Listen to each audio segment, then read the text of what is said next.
The GTA movie almost happened sometime after the release of Grand Theft Auto 3. So this was a while ago. In 2001 is when that happened. There was so much buzz around it that they wanted to make a live action adaptation. An offer of making a live action film directed by Top Gun Helmer Tony Scott and starring Eminem. This was getting churned up and it fell apart. Rockstar shut it down.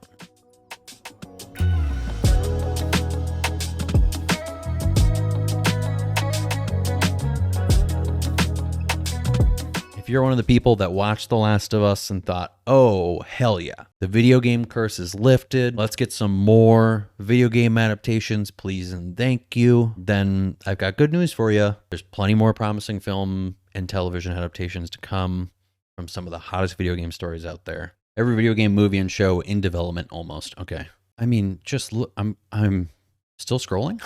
Still scrolling. This is nuts. This is almost too many. We're getting a Minecraft movie. We're getting Detective Pikachu 2, Metal Gear Solid, Just Cause, Duke Nukem, Firewatch. Firewatch? I didn't know about that.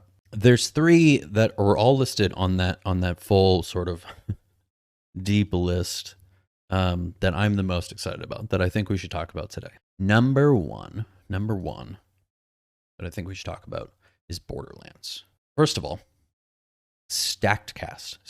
These are just sort of teaser posters. We got Kevin Hart, Jamie Lee Curtis is in this movie, Cate Blanchett is in this movie, Jack Black is also in this movie. Stacked cast. This is such an incredible cast for such a weird sort of video game. Here's the thing that makes me the most excited about it, right? Not just the fact that we have a stacked cast here. Here's the reason you really have to be excited. Directed by Eli Roth. Written by Craig Mazin. Our boy who did The Last of Us is writing this movie. He broke the curse for video game adaptations. Can he keep the train rolling and make Borderlands just as awesome? Can Craig Mazin do it? This is probably the one that I'm most excited for, simply for that fact that I know that it's in good hands with somebody who gives a shit about video games and gives a shit about adapting them to a different medium and doing it well. The other one, and I kind of mentioned this earlier because I'm going to be saying John Wick tomorrow, is Ghost of Tsushima. It should be rad. If you've ever played Ghost of Tsushima, it is an incredible game. It looks great. It has a really good story. It's stunning. The visuals in it are stunning. And I cannot wait for this to be adapted. There's been a lot of talk about this one recently. Chad Stahelski has been chatting a lot in regards to this while on his press tour for John Wick. A bunch of people keep asking about Ghost of Tsushima. He says, it's one of my favorite properties. I'm lucky to be attached to a couple of really cool properties right now. He's also doing Rainbow Six, which is kind of wild. He's going to be doing a Rainbow Six movie, and he's excited about that. Ghost of Tsushima is a really interesting story if you really dive into the tale of Jin Sky and what the film is really about, and you tie him to these amazing visuals, which, like I was saying, like it's one of the most beautiful games I've seen, and being in the hands of Chad Stahelski is exciting because that is a director who not only knows action and stunts, he knows how to set it against incredible visuals. If you watch a John Wick movie, it's popped with color, incredible cinematography. Nothing is happening too fast. He knows how to cut action. He knows how to film action. He is the person who could knock something like this out of the park. Here's where my worry comes in, though, and it's from this headline. He actually does say this, and it makes me wonder what he really means by this, because I feel like this is out of context a little bit. But he praised the upcoming film's story, calling it the anti-samurai movie.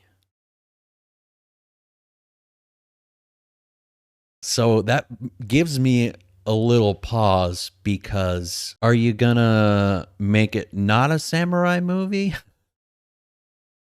Because it should be a samurai movie. But then there's also been people asking him, would he consider shooting it entirely in Japanese? And he has said that's on the table. There's a Kurosawa mode in the video game, and it's all in black and white. And people have asked him, would you make the film that way as well? And he said, it's on the table. So all of this stuff makes me think that he knows this game well enough. He knows how good samurai movies are made. I just don't know why he would call it an anti-samurai movie, because it shouldn't be. The other thing that I haven't really talked about today and that I should hit on, really like one of the most promising ways to adapt a video game is to put it into a TV series. That's just my opinion, really. The nature of most games is they're built with stages or levels, right? And that more accurately translates over to episodic storytelling. So I'm more excited when I see that something's going to be adapted into a television show versus a movie, because I feel like a movie, those are set up to be condensed stories told in a short span of time, and most video games are not designed that way. To adapt from video game to movies is a very different beast, and I think one of the biggest reasons that they haven't really panned out. So with that in mind, one of the other ones that I'm very excited about, I think it's a far way out, but it's in Amazon's hands, and they're going to be making a TV series out of God of War. Behind The Last of Us being the best video game story, period, God of War is right up there. There's something about The Last of Us that translates so perfectly. I think God of War can, but it's going to be a little bit harder. But I'm still excited. This article is kind of funny, saying the TV series is feeling pressure, which is funny because when you think about Amazon making it, they're so used to feeling pressure from HBO. Tried to do it Lord of the Rings while Game of Thrones was happening, and they were like, whoa, shoot, we don't know how to do this.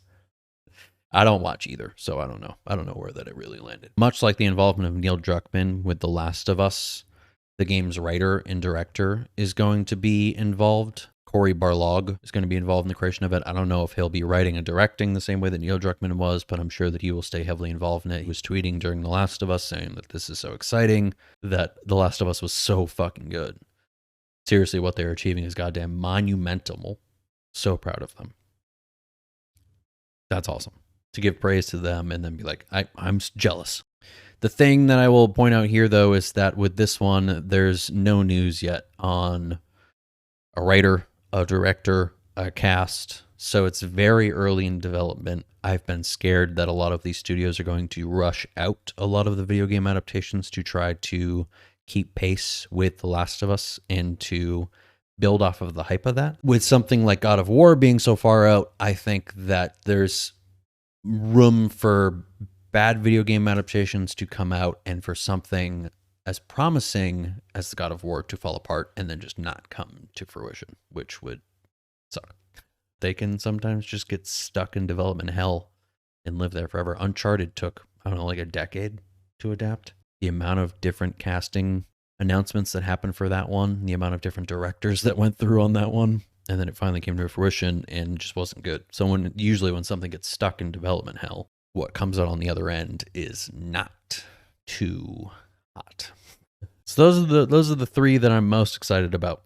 So I don't know. I think there's just possibility for video games to turn into great film and television, but it just has to be done right. Red Dead's one that fascinates me. I would love for it to happen, but I don't know if it ever will. Rockstar holds their properties close to the chest. It's a story that came out kind of recently. Grand Theft Auto movie starring Eminem was reportedly rejected by Rockstar. The GTA movie almost happened sometime after the release of Grand Theft Auto 3, so this was a while ago. In 2001 is when that happened. There was so much buzz around it that they wanted to make a live-action adaptation.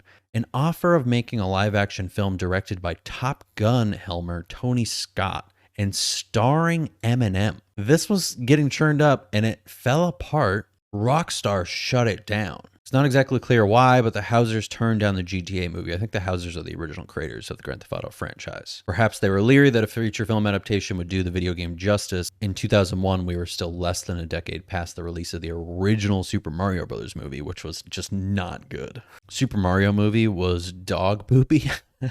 It was. It still like stands out in my brain as a really fun movie. John Leguizamo in that movie is something special. So I love it. It's one of those like bad good movies in my brain.